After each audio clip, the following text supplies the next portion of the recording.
Cinema బాగుంది bro, next level వెళ్ళిపోయింది movie. Climax అయితే నెక్స్ట్ లెవెల్ అంతే.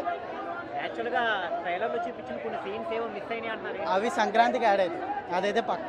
ఎందుకంటే నేను కూడా పీపుల్ మీడియాలో నుంచి వర్క్ చేసే వచ్చాను, నాకు తెలిసి నేను మూవీ చూశాను. బట్ చెప్పొద్దు జనాలకి, సినిమా హైలైట్ అంతే, అంతకుమించి ఏం చెప్పొద్దు. సెకండ్ హాఫ్లో కొద్దిగా క్లైమాక్స్ సీన్స్ అవి చాలా లెంతీగా ఉన్నాయి. అవి అందుకే ఒక ఫైట్ సీన్ యాడ్ చేయలేదు, అది సంక్రాంతికి ఉంటుంది, అది చూస్తారు జనాలు, ఇంకా పిచ్చి ఎక్కుతుంది. అంటే అది ఎక్స్క్లూజివ్గా మళ్ళీ యాడ్ చేస్తారు, కంపల్సరీ యాడ్ చేస్తారు. నాకు ఇప్పుడే కాల్ వచ్చింది, యాడ్ చేస్తారు. నెక్స్ట్ అయితే ఇంకా అది డబుల్ ట్రీట్ అనమాట. మ్యాక్సిమం సంక్రాంతికి డబల్ ధమాకా అనుకోండి, కలెక్షన్ నెక్స్ట్ లెవెల్లో వెళ్ళిపోతాయి. ఇక యాక్చువల్గా టికెట్ రేట్స్ ఒక తెలంగాణలోనే కొద్దిగా తక్కువ పెట్టారు, ఇక్కడే తక్కువ ఉన్నాయి. ఎఫెక్ట్ ఏమైనా చూపించే అవకాశం ఉందా? అది చూపించదు, అవసరమే లేదు ప్రభాస్కి అయితే, అంత అవసరం లేదు.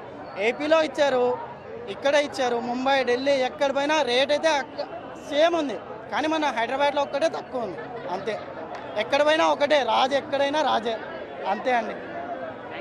Thank you.